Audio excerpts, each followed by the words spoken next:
اللهم صل على سيدنا محمد وعلى آل سيدنا محمد. Assalamualaikum warahmatullahi wabarakatuh. Bismillahirrahmanirrahim. Alhamdulillah, wassalatu wassalamu ala rasulillah wa ala alihi wa sahbihi wa man tabi'ahu wa wala, amma ba'd.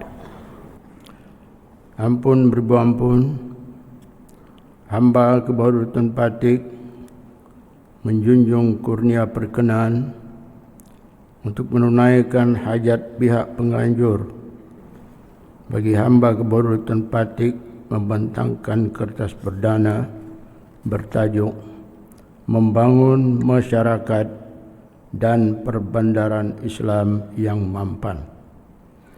Kurnia perkenan yang sama juga dijunjung untuk hamba kebaharutan Patik menyampaikan pembentangan ini dalam bahasa biasa sebagai kemudahan juga. Para hadirin yang dihormati, membangun masyarakat berarti membangun manusia. Bagaimana membangun manusia itu? Jika membangun bangunan, kita akan menyiapkan tapaknya, menyiapkan reka bentuknya, bahan-bahan binaan dan sebagainya.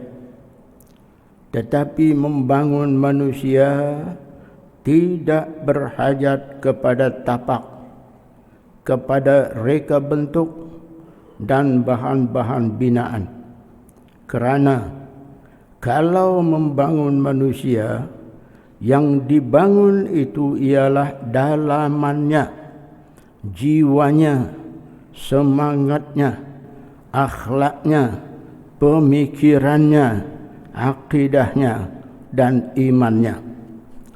Perkara ini telah dicontohkan oleh Nabi kita Sayyidina Muhammad sallallahu alaihi wasallam, bagaimana baginda itu membangun manusia di sekelilingnya, bukan membangun batang tubuh untuk jadi kuat atau membangun untuk dapat makan makanan-makanan lazat, atau membangun untuk dapat pakai pakaian yang mahal-mahal, atau membangun untuk dapat diam di rumah-rumah mewah, bukan.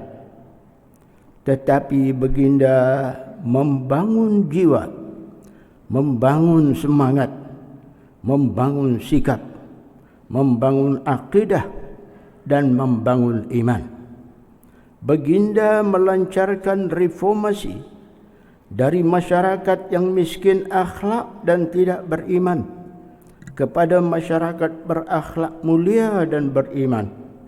Baginda membangun semua ini bukan dengan mata benda, tetapi dengan la ilaha illallah dan dengan Al-Quran, dengan tauhid, sehingga hasil dari pembangunan itu ialah telah melahirkan pribadi-pribadi besar luar biasa seperti Sayyidina Abu Bakr As-Siddiq radhiyallahu an, yang pernah menjadi orang kaya tetapi semua hartanya disumbangkan untuk Islam dan untuk membebaskan para hamba sahaya, termasuk Sayyidina Bilal bin Rabah.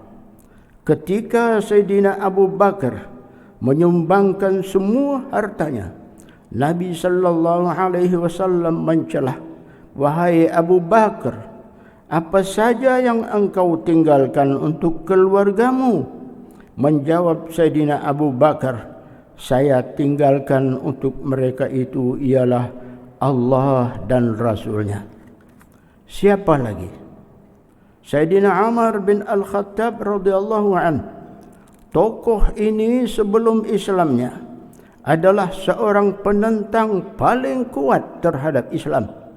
hatinya umpama batu dan jiwanya umpama api bernyala-nyala membenci Islam. Tetapi Nabi sallallahu alaihi wasallam membangun Sayyidina Umar dengan doa, "Ya Allah, ya Tuhan, kuatkanlah Islam dengan Umar." Lalu Allah pun menerima doa Nabi ini. Maka Umar pun memeluk Islam. Setelah Umar memeluk Islam, malaikat Jibril alaihissalam datang kepada Nabi dan berkata, "Wahai Muhammad, sesungguhnya seluruh isi langit, seluruh penduduk langit bergembira dengan Islamnya Umar." Kemudian siapa lagi? Sayyidina Uthman bin Affan radhiyallahu anhu, seorang dermawan di jalan Allah yang tidak ada tolok bandingnya.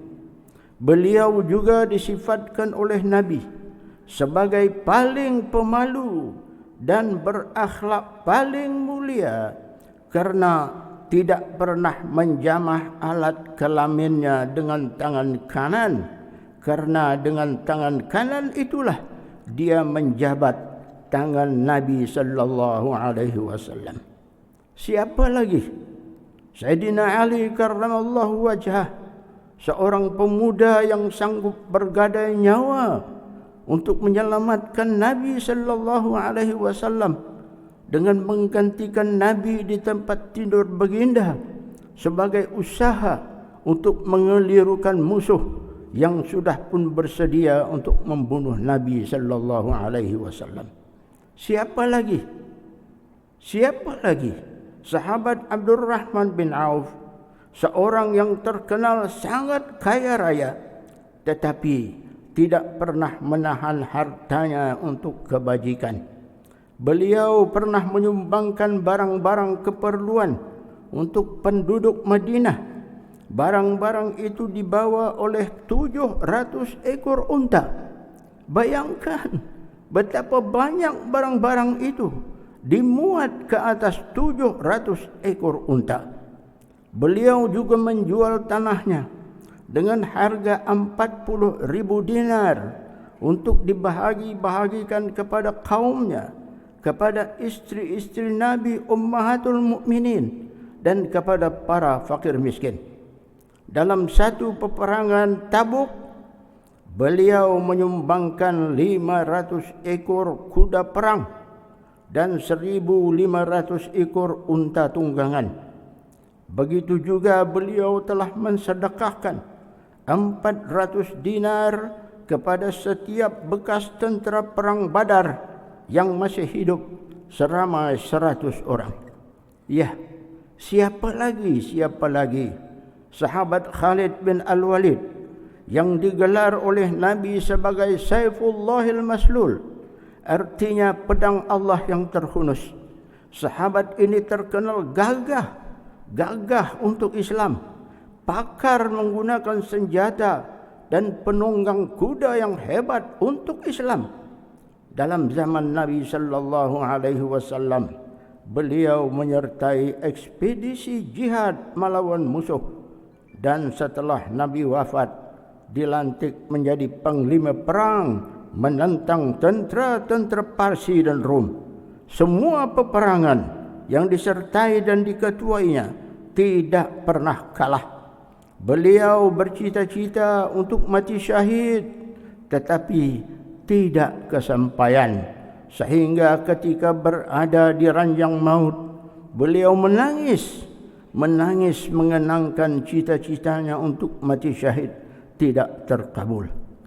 Begitu para hadirin, beberapa contoh pribadi-pribadi hebat dalam sejarah yang dibangun oleh Nabi untuk Islam dan sekaligus untuk ummah dan untuk negara.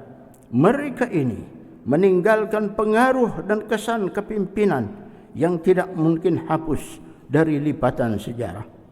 Para hadirin yang dihormati, sekarang mari pula kita cuba melihat contoh membangun manusia di zaman mutaakhir ini. Perkara ini boleh kita saksikan contohnya Contohnya di Palestin.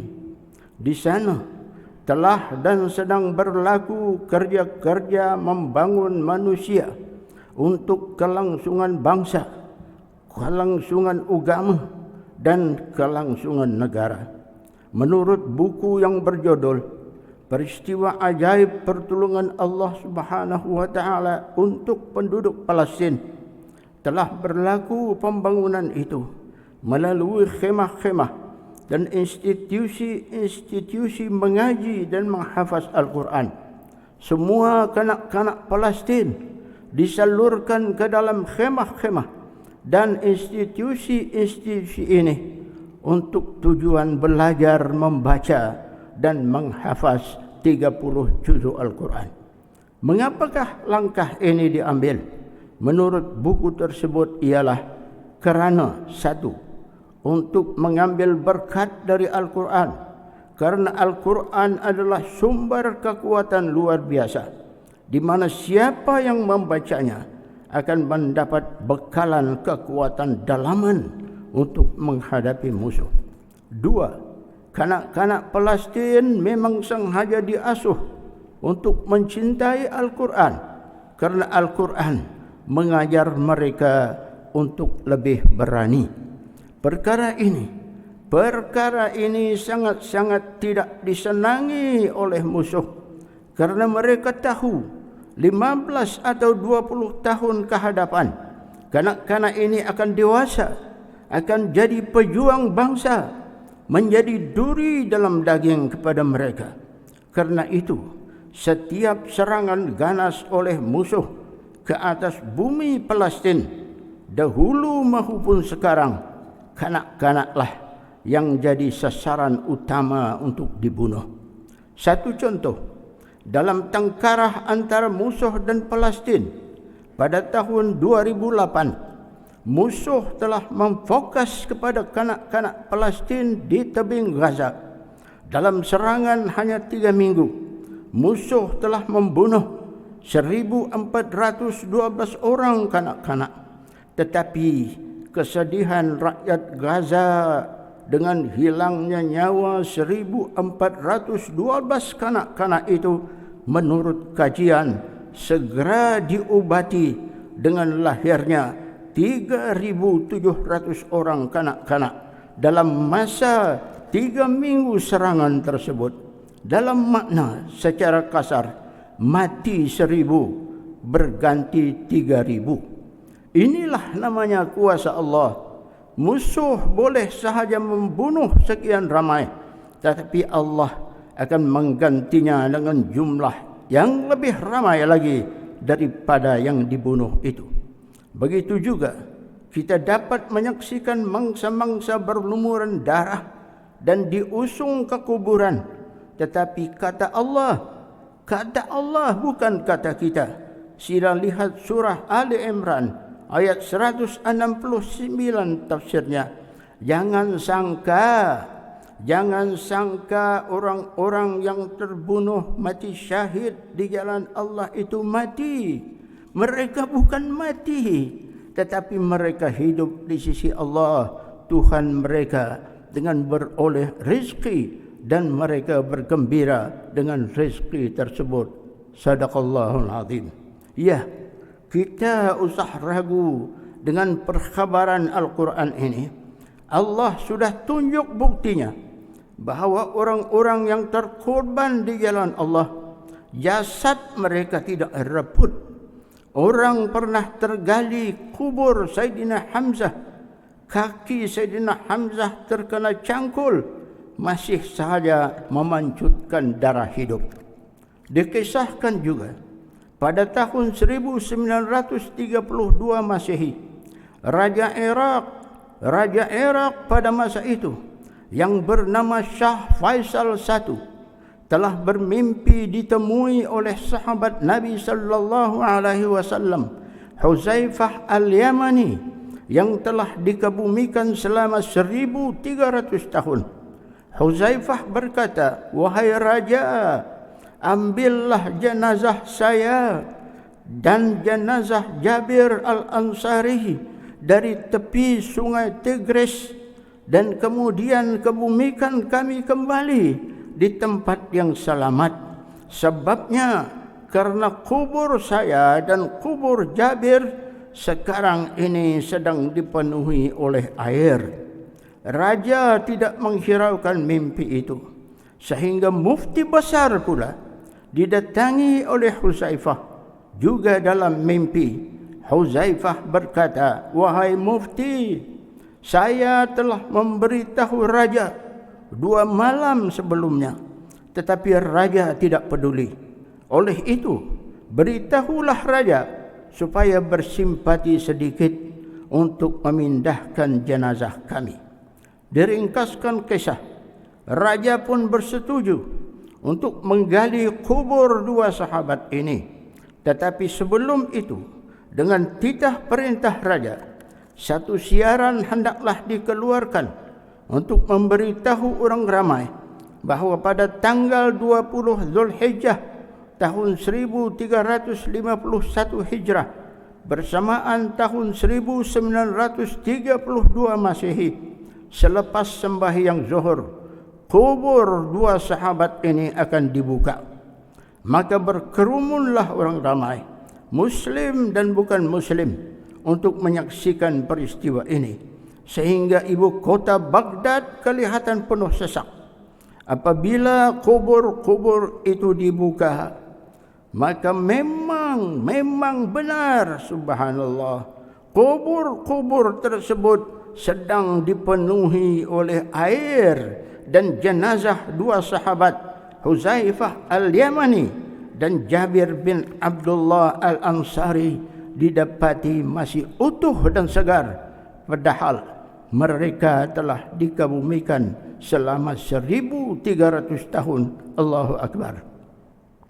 Melihat ini, seorang berbangsa Jerman telah mendekati mufti dan memegang tangan mufti sambil berkata, "Bukti apa lagi yang perlu dicari bahawa Islam memang agama yang benar?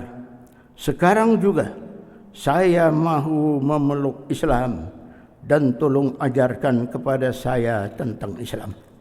Demikian antara kisah benar yang membenarkan perkhabaran Al-Quran tentang orang-orang yang mati syahid. Sekarang kita bercakap mengenai orang-orang Palestin yang mati kerana mempertahankan agama dan tanah air mereka. Nah, tidakkah ini juga namanya mereka itu mati syahid? Ya, di hadapan mata kasar kita, mereka itu memang betul-betul nampak mati. Mati diratah-ratah oleh bom-bom musuh, disiat-siat oleh peluru-peluru yang jatuh ke atas kepala, ke atas bangunan-bangunan, ke atas kediaman-kediaman, ke atas masjid, ke atas rumah sakit, sehingga ramailah rakyat menjadi mayat. Tetapi mayat-mayat ini cuma sekejap sahaja bernama mayat. Kemudian selepas itu, di dalam kubur alam barzakh, mereka itu hidup berbahagia di sisi Tuhan mereka sebagaimana Allah memberitahunya.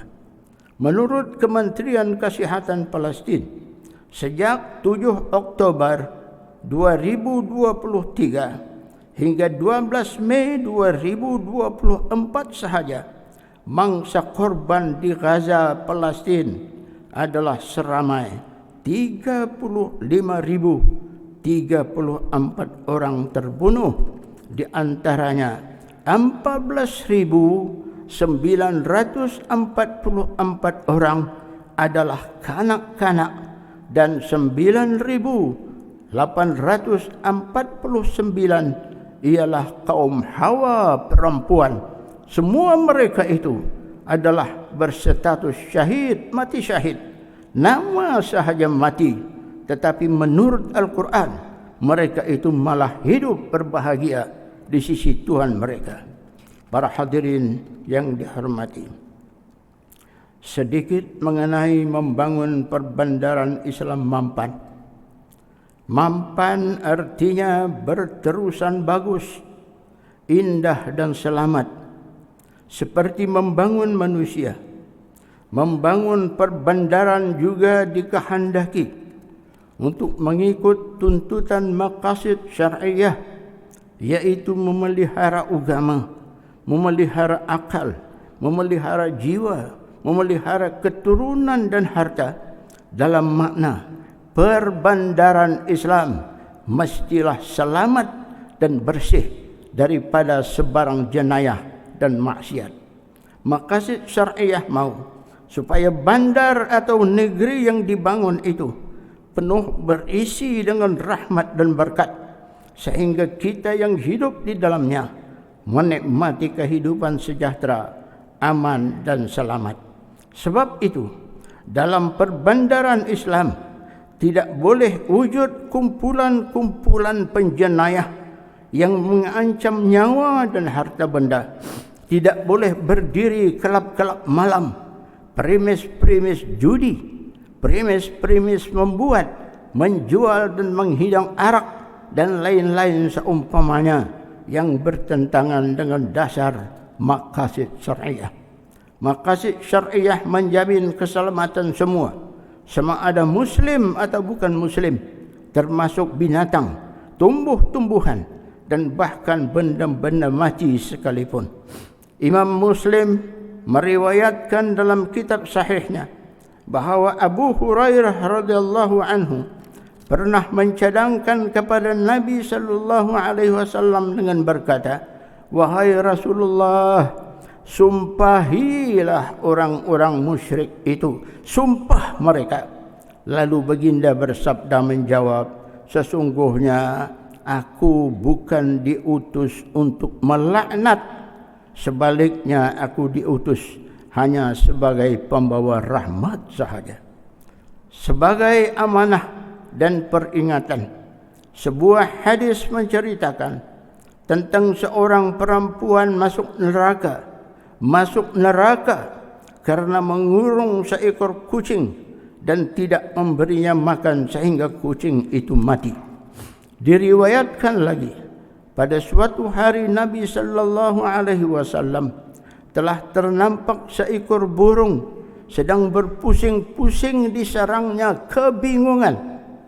Nabi menyangka bahawa burung itu sedang mencari anak kecilnya yang hilang.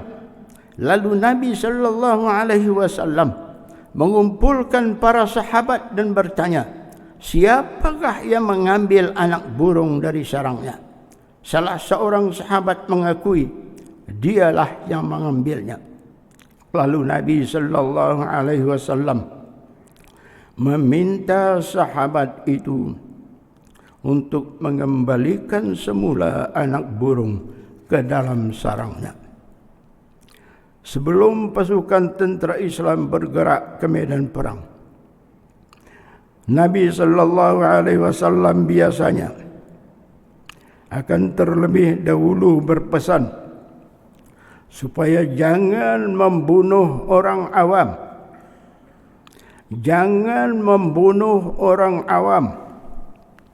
Lebih-lebih lagi kanak-kanak, kaum perempuan dan warga emas. Dan jangan juga merosakkan tanam-tanaman dan merubuhkan bangunan-bangunan. Semua itu jika dilakukan akan ditanya oleh Allah mengapa ia dilakukan. Bukan membunuh nyawa yang tidak berdosa sahaja yang akan ditanya, itu bukan, malah mengikut Amirul Mukminin Umar radhiyallahu anhu. Beliau berkata, "Lau atharat baghlatun fil Iraqi la sa'alani Allahu anha lima lam tuslih laha tariqa ya Umar." Maksudnya, jika sekiranya binatang bagal tercedera di Irak karena jalan yang berlopak-lopak, niscaya Allah akan tanya saya selaku pemerintah wilayah Irak, mengapakah engkau tidak baiki jalan yang berlopak-lopak itu, wahai Umar. Begitu saudara, begitu Islam menghendaki kita supaya memelihara nyawa dan perbandaran. Islam telah mengajar supaya kita jangan jadi Fir'aun dan Haman yang membunuh kanak-kanak lelaki, dan juga jangan jadi Namrud yang melemparkan Nabi Ibrahim alaihissalam ke dalam api yang bernyala-nyala. Tetapi dalam sejarah moden, dunia kita sekarang sedang menyaksikan golongan penjahat yang lebih jahat daripada Fir'aun dan Haman dan Namrud. Mereka itu membunuh kanak-kanak, tidak kira lelaki atau perempuan, juga membunuh kaum Hawa perempuan, warga emas, dan siapa sahaja, sampai puluhan ribu terkorban, dan meruntuhkan juga bangunan-bangunan, rumah-rumah kediaman, masjid dan hospital, yang menjadikan mereka tidak diragukan lagi adalah penumpah darah dan perosak negara, harta benda dan perbandaran. Allahumma ya Allah, ya Rahman, ya Karim, ya Azim, ya Muntaqim. Mohon Tuhan kami selamatkan rakyat dan bumi Palestin sebagaimana Tuhan kami menyelamatkan para nabi dan umat yang beriman di zaman silam. Wassallallahu ala sayyidina maulana Muhammad wa ala alihi wa sahbihi wasallam. Walhamdulillahi rabbil alamin. Ampun beribu ampun, hamba keberuntungan Patik menjunjung ampun dan maaf sekiranya terdapat sebarang kesilapan atau suruk langkah di sembahyang pembentangan ini. Wabillahi taufiq wal hidayah. Wassalamualaikum warahmatullahi wabarakatuh. Hamba keberuntungan Patik menjunjung anugerah. Allahumma salli wa sallim ala sayyidina Muhammad al-Fatih lima ughliqa wal khatim lima sabaqa nasiril haqqi bil haqqi wal hadi